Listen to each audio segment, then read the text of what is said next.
It was like the pressure of you're not allowed to You're not allowed to what? randomly start laughing at something, I'll do it. So you don't think you can laugh in a podcast? Of course you can laugh in a podcast. You do what No, you like. but I don't know, just stuff like that, like presentations and interviews or podcasts and stuff, I just start laughing. Probably. That's very politically incorrect, Matthew. Dear me. It's a good job. That won't be going out. Yeah, it's a good one, it's not live. Hello and welcome back to the Apprentice 1-to-1 podcast. It's me, Mark, and I'm with Matthew and Nathan in our new studio location. So we just set something up in the booth. We're testing out the microphones to see how this works and just see how the different audio plays out. Before we get into it, I want to thank our sponsors. So that's Klein Tools, Super Rod, TIS, Schneider Electric, Conrad Energy, Proteus, M2 and Centaur Electrical. And that is helping us out with the academy here and doing some bits and pieces with other training providers and colleges as well around the UK. So thank you very much for that support. But we're going to get in and give Matthew and Nathan a bit of a grilling as to how they're getting on in the course of Nathan's apprenticeship. So first up, we'll start with you, Matthew. How have you found mentoring Nathan as an apprentice? I don't know really. You don't know really? Just trying to copy how you taught me. Okay, well that's maybe the worst place to begin. So have you found it a challenge, being in charge of somebody else? Because you are effectively Nathan's master now. Just finding the ways to try and explain it to him to make it make sense. Yeah, that's the hard battle. So when you're supervising somebody, you learn it in your own way, but it's not necessarily the exact way the college would teach you how to do it and stuff. You mean you've been teaching him all the shady ways to be an electrician? Not shady, but... What kind of things do you have to keep in mind then when you are out on site and it's not just yourself? Because before you would have had me or someone else telling you what you need to be doing. So I guess when you've got Nathan there, you've got his safety under your responsibility as well. Well, I guess before Nathan I was out on my own. I just had to worry about killing myself, but now I've got to make sure he's staying safe. Yeah, so keep him alive. Is it better to be in charge or under somebody else's instruction, would you say? What did you prefer? Being in charge of a little minion, or do you prefer being somebody's minion? I don't know, to be fair. Too many questions, it's too challenging for him, Nathan. How many times has Matthew had a tool in his pocket that he's asked you to go and find for him? Probably lost track. Probably like 5 times every job, really. Every job? Probably something like that. So how is your apprenticeship going? Are you enjoying working with Matthew? Yeah. Yeah. Enjoying it. It's good. Yeah, okay. So how are you finding being Matthew's apprentice? Do you get bossed around lots, or is he quite good? Not really. Don't get lost around. Yeah, and what about Matthew as a mentor? Does he seem like he's pretty good at his job? I think so, yeah. You think he's all right? Yeah. How's that work then with you both on site? Are you letting Nathan do some of the bits and pieces, Matthew, so he's busy? Yeah, I tend to try and let him do a lot of the job.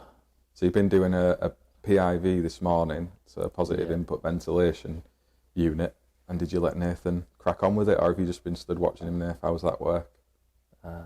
I did it too, You did most of it. It was an old lath and plaster ceiling, so I made sure that I cut the hole out while showing Nathan how to do it, because you only really get one shot at doing it. It is a big hole. Anything else can be fixed and sorted out. Yeah, that's true. So I let him do all of the electrical connections and then check them over afterwards and tested it. That basically mean you were up in the loft, Nathan? Yeah, it was really small, wasn't it? The hole. Yeah. So I was in the loft most of the time. And in terms of doing the electrical stuff, then I assume you checked it afterwards, Matthew, and gave it a test to make sure it had been done properly? Yeah. Did you find anything wrong with it? There's nothing wrong with it. Some of the other wiring in the house itself could have That's done with always, some attention, but always the a stuff thing, that isn't we it? did was top notch, obviously. Yeah, that's always the case when you go and retrofit something into someone's home. The existing wiring's not always the best. So when you were up in the loft, Nathan, what sort of safety things do you need to think about aside from not to fall through it? because for those people who've watched some of the earlier videos, you'll see that Nathan's the prime suspect for going through the little meeting room ceiling over there that we built. So how would you make sure you don't fall through a customer's ceiling, and what other safety things do you need to think about? Always like stand. Sorry, I just I like this kind of thing. Always stand on joists. Is it that funny? I guess you need to be making Are you sure. just thinking about falling through a ceiling or something? Always stand on joists. And, like, wear a mask and that, and gloves. Yeah. And eyes, safety spectacles. Yeah, it's true. So you got to think of your PPE. It's very true. So Matthew, in terms of Nathan and his work output on site, the feedback I get from both of you is pretty decent. Is he good with the customers? Yeah, when he's making a conversation with them, I guess. I usually tend to deal with them. He's not trying to get the phone numbers on every job. Nah, not anymore. Not anymore. Well, that is true. It's true. The customer feedback coming in about you both is always really good. So that's brilliant. Obviously, I'm responsible for you both at the end of the day, so I need to make sure that that's been done right, and I've got the confidence that your work's been done to a good standard, even if a lot of my tools do still disappear from time to time. So how's it going at college, Nathan? What's it like there? Have they got a reasonable setup? Good. Yeah. We've had a message all right. actually from, is it Stuart, Simon, at your college, wanting to come and see us again. So they're wanting to come out and have a look through you. And I know when Matthew was doing his, we saw someone about once, maybe twice in 3 years. So the fact you've had someone out a few times now is pretty good. And I get last time they were here, they were telling you to start your portfolio, wasn't they? And your AM2. Yeah. Have you started it yet? I started getting pictures, yeah. Yeah, I mean, Getting a lot more. Well, I already had been, but I've been getting more recently.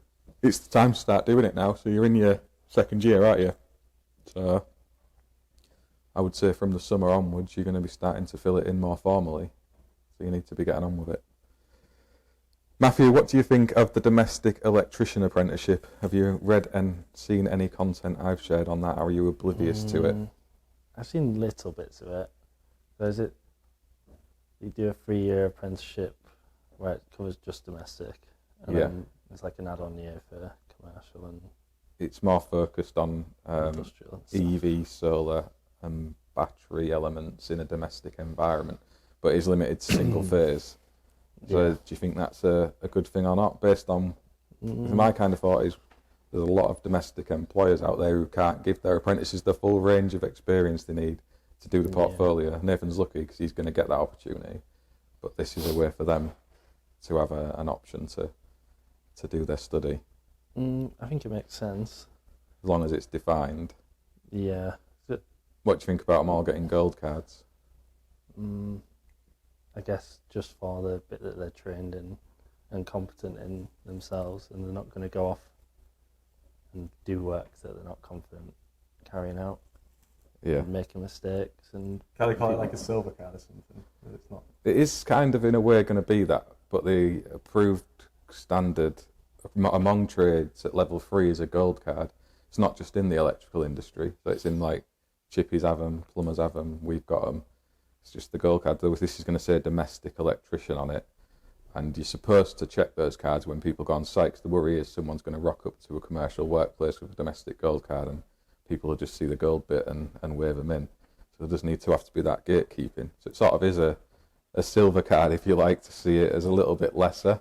I'd say it's equivalent but different, but however you see those things, I guess. That's where it's going with the solar and renewables. So I've booked the first install dates for our solar stuff now, which you two are going to be doing. So we've got some scaffold going up at the end of March on a job. We've got a system on order, ready to go, and that's kind of where we're pushing towards. So we're going to have to do add-on training for that, because obviously none of us have done any training in solar battery storage. If you'd had an apprenticeship that was kind of based in and around that, you wouldn't have to do that subsequent training, so it ticks off that box. And I know the traditional apprenticeship, so the one that you're both doing, has been updated to include a little bit of that.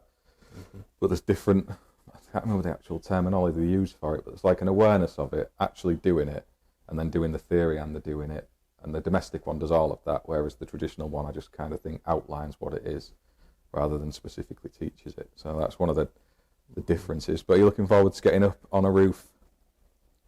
Yeah. Yeah, Matthew? As long as it doesn't rain. As long as we won't be working in the rain on roofs anyway, you're not allowed to. So for recording purposes and for the truth, we really won't be on roofs while it's wet. Nathan can lift the solar panels as well because he's been to the gym. Yeah, Nathan's beefed up so he can be the lifter. But now we've got the scaffold booked. That's ready to go. We're going to go for the side arrest because when we went to work with Stuart, we had a bit of experience with that as well. We need to get started with a winching system to get the panels up there. Otherwise, Nathan will be manhandling them up the ladders one-handed with a couple of solar panels under his arm each time. He'll be getting told off for smashing them. Yeah, that's it. But that's the way it's going. We're getting a lot of inquiries now. So every customer who's getting in touch, whether they want an EV charge point or a rewire, they're starting to ask about solar and battery storage. So we're going to be doing a lot more of that. We're going to put it on our house as well. So we'll be able to do that. First delivery should be coming middle of March. And then we're good to go. So are you going to put yourself forward for any of these courses, Nathan? The solar ones? Yeah. Yeah, I'd like to do it. I like solar. Well, we've got someone else who's coming in to work with us at Apprentice 1-to-1 soon in a sponsored capacity, and they're maybe going to look at giving us some training. So maybe get you both sent off on one of those to get a bit of footage as well from their facility and share that on the channel, because there's not a great deal of, well, there's a lot of training with solar and battery storage, but it's a bit opaque as to what meets MCS, what doesn't. So it's just to try and share a bit of awareness around that as well. We are getting a solar roof in here. So where we are now, we're going to put a little staged roof up, probably across these two booths.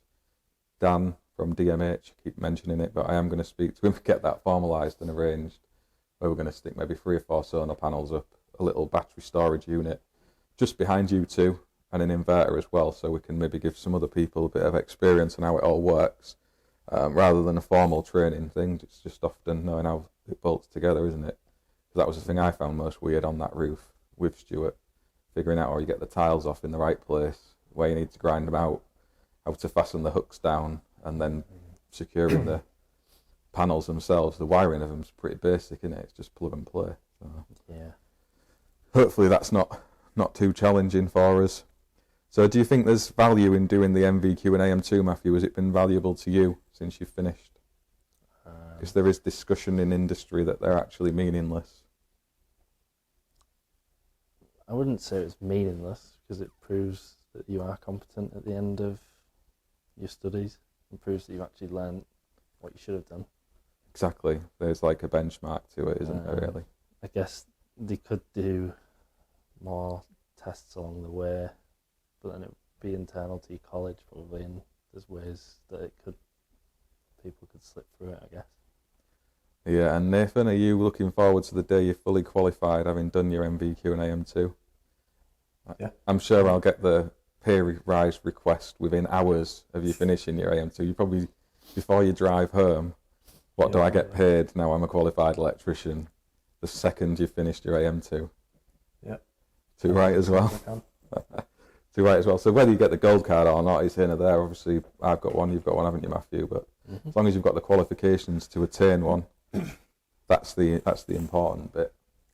So I think we've got enough audio there to practice with our little podcasting crowding area. Probably not going to release this, but we can at least say we've given it a go, and I can mess about with the audio and see how it all strings together. If it does go out, thank you very much for watching. If you've got any questions and you want to hassle Matthew and Nathan, they are on Instagram. 230 volt Nate, is it ish? I think so, yeah. Yeah. 230 volts, mate. Matthew is Mattie Electrical, something or other. I'll pop it in the description if we actually release them. They never really share any content anyway. I just tag them in posts. Actually, I think Nathan shared some the other day, did you? Yeah, it was that easy mold job. I don't really upload it very often. Clock tower one. The clock tower, yeah. Yeah, that's the one. We're going to do that as well soon, so we can get some footage of that. We're actually testing some lights out at the minute, so we can show you those out on site too. But yeah, until the next time, get involved in the comments, drop them in below if you've got any, and we will see you on the next one. And then I'm just going to add in some gunshots. See if this all comes out or not. Stick some applause in. Awesome! See if my little sound card worked. It didn't matter if you were bursting into laughter, Nathan, because I'm not going to bloody release it. I just want to get like half an hour I'm not good at footage so I can test it. I used to be like that in school. If we had to do like a presentation or anything, I just start laughing. Dear. It was like the pressure of you're not allowed to. You're not allowed to what? Randomly start laughing at something, I'll do it. So you don't think you can laugh in a podcast? Of course you can laugh in a podcast. You do what No, you like. but I don't know, just stuff like that, like presentations and interviews or podcasts and stuff. I just start laughing. Probably. That's very politically incorrect, Matthew. Dear me. It's a good job. That won't be going out. Yeah, it's a good one. It's not live.